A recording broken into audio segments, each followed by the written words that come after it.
Cordial greetings. My name is Santiago Santa, and I want to talk to you about the innovation proposal.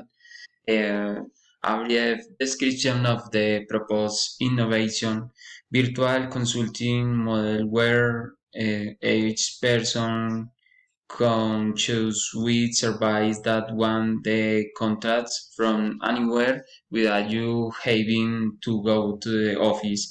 How are you protecting the AP generated from the proposed innovation?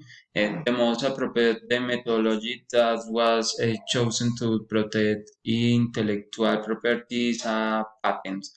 How are you evaluating the proposal? The proposal is very solid and based on the income focus method. It has a very high probability of being sustained over time.